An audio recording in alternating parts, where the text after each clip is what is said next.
You know who it is, the horror flick, Digga did Super 6, Big Mitch. And I'm kicking in those, roll 3 O's, and I'm bringing 28 101s because we Vegas sons. It's the Chronicles, and you in the Meadowlands. Yeah, it's the Metals, man. And I'm a 530, baby, because the desert made me. Bam! Up a dub. You already know, Bolo Yang, man. Let it rain. Nah. Welcome to Vegas Chronicles with the whole Super 6, Big Mitch. And today, like any other day, you know what we do. We come on here, we kick actual factuals. I try to answer questions to engage with my audience to bring them along on the journey.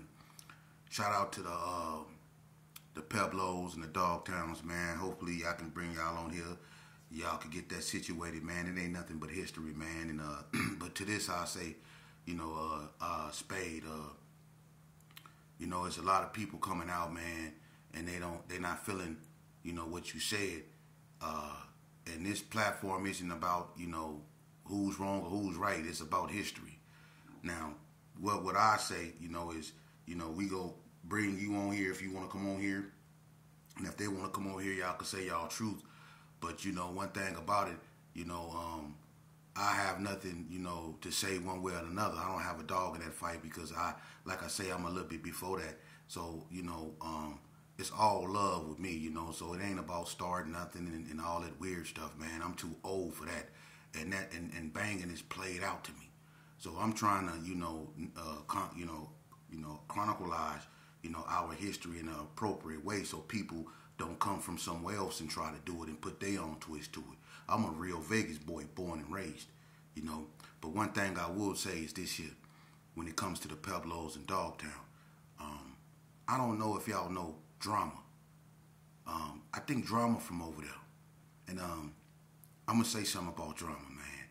That youngster right there has to be, hands down, one of the most, he was with it. And the reason why I say that is because I'm going to tell y'all something. I spoke on this before. And this have to do with the Sureños and the blacks. And the difference between California and Nevada is that this, the Hispanics out here aren't as aggressive as the Hispanics in California. Things out there really got real bad along the racial lines. Out here, it never got like that. You only see that type of stuff in the penitentiary, and the reason why you see it in there is because of the influctuation of Hispanics from California out here. Now, when they brought their politics out here, the Nevada Mexicans, not all of them, but some of them chose to side with the California Sureños, and they took on, their, customs and their ways and their segregative type of attitude, So it caused friction because they was trying to take tables and take phones and take microwaves and, carve out spaces for them, and it was like unauthorized area for a black to be, so, and when blacks got caught out of bounds in their areas, they did something to them. So you knew it was going to be a response because, like I say, out here in Nevada, the blacks are not segregated. And we don't have like level 4 yards to shoe program and all that out here. So blacks are pretty much intermingled on every yard. So they always outnumber the Sureños. And, the blacks out here, whether they from California, Las Vegas, Detroit, they come together fast. So that's the reason why the Sureños really haven't taken over the prison system out here, is because the blacks are more dominant because they're more together.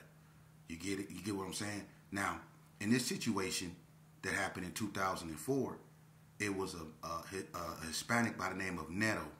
He come from California, and he bought down with him, them type of politics, and he was real hostile toward blacks, and he basically put in the Hispanics' head, this is the new program. Y'all working out 5 times. Y'all working out every time y'all come out here. These are our tables. We ain't doing no business, no contacts with blacks. They always separated themselves from the yard and lined up against the wall, like in a intimidating like manner, like they were going to attack at any moment type stuff. and he used to just walk up and down the sidewalk with his hands behind his back and his gloves in his hand, like showing the whole yard, look at the power I got. I couldn't stand this cat right here, man. But anyway, some Hispanics end up jumping on a black over a table in the kitchen.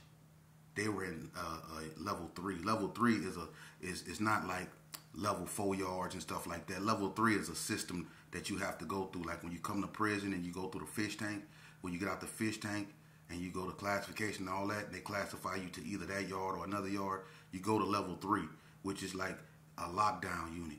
And from there you go to level 2, which you got more privileges, and then you go to level 1, where you get the most privileges, and you can get your jobs and PI and all that other stuff. So you know the higher, you know, like we start off at level 3, it's locked down. Level 2, a little bit more freedom. Level 1 is the most freedom you're gonna get. You see, so it's not like California. It's just a level system. But anyway, they was down there in level 3 jumping on the blacks. So the blacks on the yard that was in level 2 and level 1, you know, they responded. And when they responded, they took it to the Serenos bad. It was 2 groups of blacks. And it was a California cat that kicked it off. His name was Pepe Loke. He from Sacramento, Garden Block. He kicked it off. And in that riot drama from the Pueblos, look, let's just say this. Drama and Pokey Pete from 60s was Cellies. And them 2 dudes right there put in so much work, but Drama won MVP in that one right there. Let's just leave it at that. Drama won MVP because Drama had dudes. He had dudes up out there pop locking. He was blasting everything. He blasted about 7 of them. He had them out there hitting it. He was jugging for real. Drama put in work. Shout out to Drama, man. You know what I mean? That youngster was with it, man. So shout out to Drama, man. He made a name for the Pueblos, and he made a name for where he come from and himself, man, in that system, man. So I salute him. Another thing, someone asked me is Donna Street. Okay, someone said Donna Street, who was started by California guys. No, it wasn't. Okay, I spoke on Donna. Donna Street was started by Vegas guys. Okay, and they could tell a story better than me, because how I say Donna started and how they go say Donna started is probably going to be different. But, you know, they know better than me. I'm not from over there. So they know how their neighborhood started regardless of how I feel about it. But one thing I can say is that California had nothing to do with the formation of Donna. California didn't have nothing to do with the formation of the GQs. Okay? The GQs started really with I think 3 people, which was Carl Wesley, one of the Tatums, and another guy, one of the original, Ronnie Morrison, and all them. You know, they was the original GQs. You know what I mean? It had nothing to do with Cali. The influence Cali had on the GQs is when they decided to put a Crip handle on it, because the GQs started off as a singing and a dance group, Gentlemen's Quarters. See? And that was before they had a Crip handle. California came and they put a Crip handle on it, and the GQs became the first Crips in Las Vegas. The Donna Streets are an offshoot of the GQs, but they were formed by Las Vegas kids. Okay? And another question that was asked of me. And Donna Street was formed around 80. I don't want when L got killed at the Comfort Inn, I think that was December 4th, 1987. There were no such thing as Donna Street. And if it was, did nobody know? Because it was certain Donnas that was still Gersons when L got killed. There ain't no need to go into that, but that's the truth. That's the true fact. It was Donnas that was still Gersons when L got killed. So I remember Donna really forming around, really coming into effect around early 88. Early 88. Because in 87, this is how you know I'm not lying. In 87, there were no Donna Street Crips in Elko, which is Nevada Youth Training Center. And every gang that was a gang been in that institution. So from the Los Hermanos to the Sanchucos to the Little Locos, PBs, Parus, Gersons, 60s, 50s, 40s, all that. They been to Elko. There were no Donna Street Crips up there. The first Donna Street Crip to come to Elko was Tater Chips, D-Tay. And D-Tay came in, I think, early 89. He was the first one. They came up there. Okay? Now, another question that was asked of me is, why are everybody obsessed with Donna? That's interesting. But anyway, no, they're not the hardest Crip's. I'm not going to keep going over that. There's no such thing as the hardest Crip's. The Donnas, when they came out, they did what they done. But to say that they the hardest Crip's would be saying that the NTGs are not. Or the Rolling 60s are not. These are two gangs that can say when it came to stupidity and ignorance, we was right there too. We made a fool of ourselves too. So no, Donna Street is not the hardest Crip gang. Donna Street came out and had an impact. I think Donna Street had the biggest impact on Crippin'. Because when Donna came out, a lot of gangs came into formation, mostly in '89, from a reaction from Donna. Because Donna was engulfing everything. So I think they had the biggest impact on Crippin'. But as far as being the hardest Crip's, I wouldn't necessarily say that, you know. Because from here, you know, the BTDs can say they the hardest Crip's.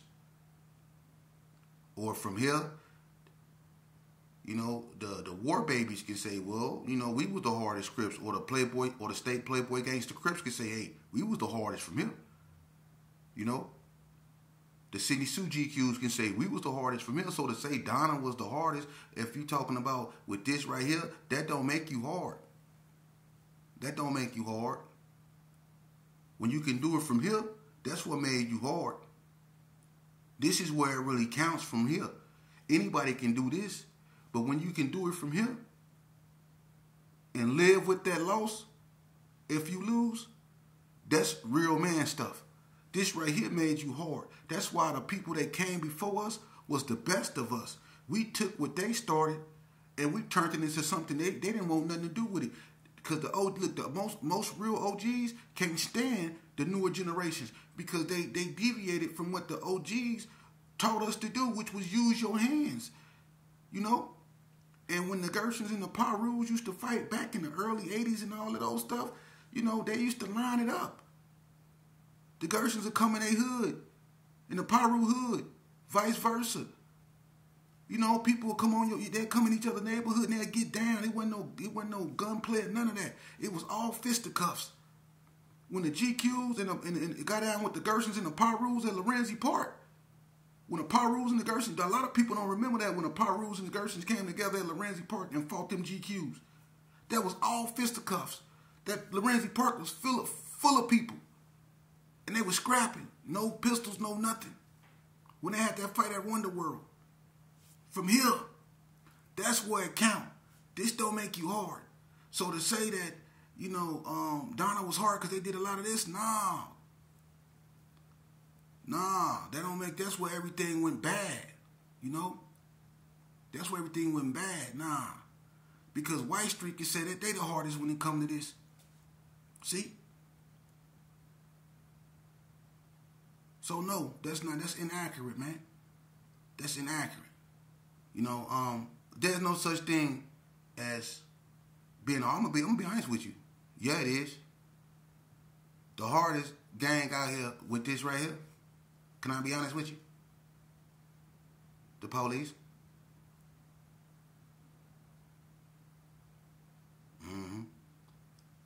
I'm keeping it 100. You know why? Because that's the only neighborhood out here, gang out here, to me. They came in, took over the Gershon, put the substation in the Gershon. They remember that? Back in 1989, they put that substation in the Gershon and threw up a big old M on TV in the middle of the Gershon. Officer Plu threw up a big old M, say this Metro in the Gershon. And then they started 86ing us out of our own neighborhood.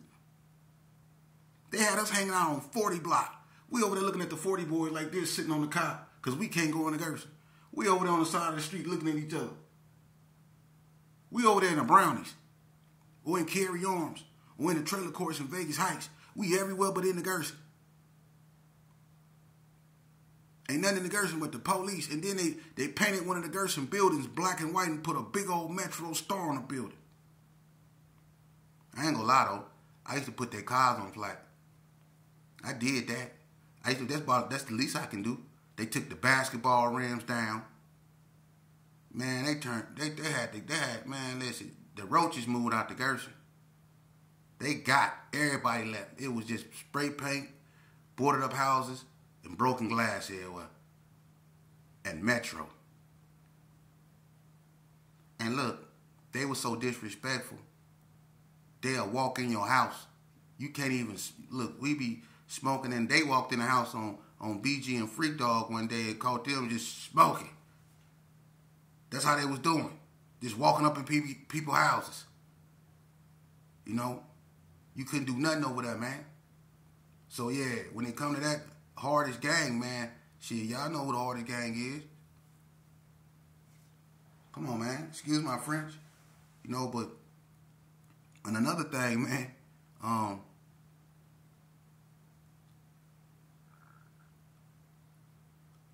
when it come to Henderson, I'm going to be honest with you, I don't know nothing about the Highland Village gangsters. I remember they came out. I remember the Hogs came out. But the only ones I'm really in tune with is the Los Hermanos, man. I grew up with them. I know them. I don't know too much about the Henderson Hogs, you know what I'm saying? I don't. I know about the Los Hermanos. You know, they was really with it. You know, and they used to be feuding with the Sanchucos real tough back in them days. You know. And I remember Big Cricket from Sanchucos, him and Shadow used to get out with Diablo, which is Eddie Salinas, and Psycho from Los Hermanos all the time. They used to be going at it, man, up in Elko, man. And on site. It was on site with them. See? Them SAs used to do it like that. They used to get down. You know? That's what it was about out here. Like, it was about these right here. You know? Even the females, it was about these right here. A lot of y'all know about them females, huh? Mm-hmm. Yeah, Girl Bug. Hey, look, one of the hardest fighting females who people when they think about females, they think about Tanya Washington, Girl Bug, Dana Dane, you know, Romanetta. They think about Infrared, all them, you know what I mean? Big Vanna, you know what I mean? They think about all them right there, you know, Calvetta, Colette, all them, you know what I'm saying? But one that they fail to mention is DK from 60s. Y'all remember DK from 60s? I bet you Sad Mac from Donna them do.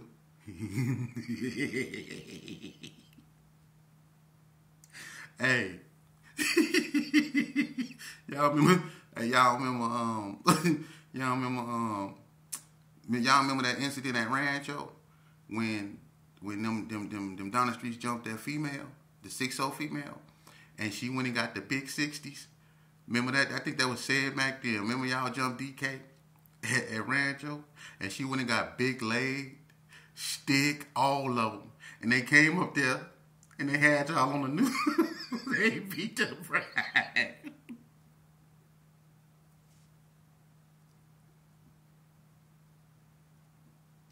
Hey, it ain't funny, right? Because normally I be talking about how, you know, things go wrong for me. But look.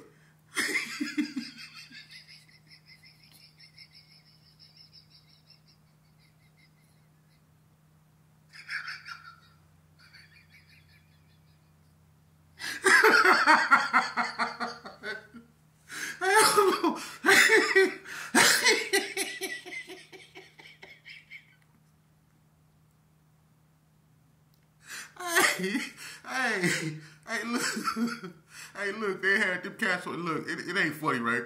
But y'all had to been up when the news was reporting how they had them youngsters coming out on their gurney. Them 60s went up there. Hey, I don't know what happened because I know them 6-0s came up there, man, and it was all bad, you know what I'm saying? But you know that female she was known for coming from here, you know, and she done whooped a lot of dudes, man. You know what I'm saying? She done whooped a lot.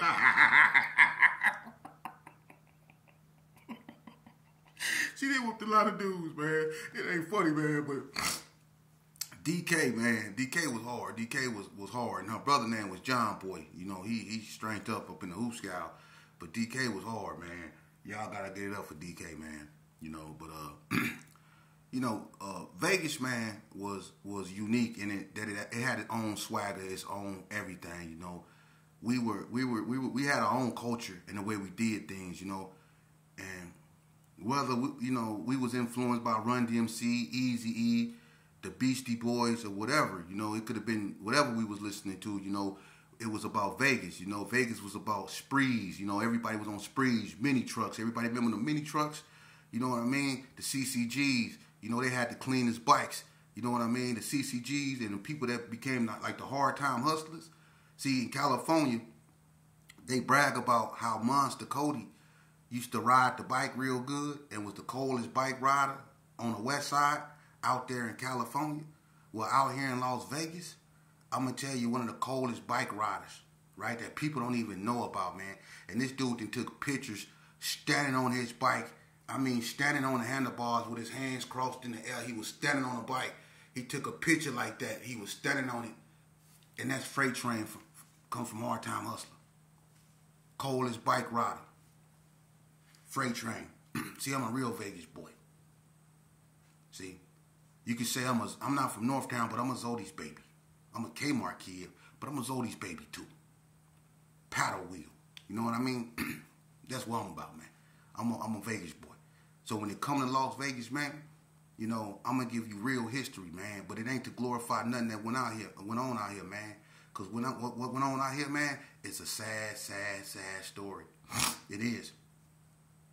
When family fall out with family, like when the Donnas fell out with the White Streets, and a lot of people don't know that the Gersons and the Donna Streets used to be allies. When the Donnas first came out, they was clicked up with the Gersons. And they became the second biggest gang in Las Vegas. And those two, gangs, used to dominate. They did. Donna was fresh, and they was really trying to make a name for themselves. So Donna was a thorn in a lot of people's sides, And a lot of neighborhoods came into existence behind that, But the Gersons and the Donnas was family, And it was family for years. The Gersons looked at the Donna Streets as, not to say they was little homies, but they were, because the Gersons is the oldest gang in Vegas. But they looked at them as family members, like nephews and cousins and stuff, man, which they were.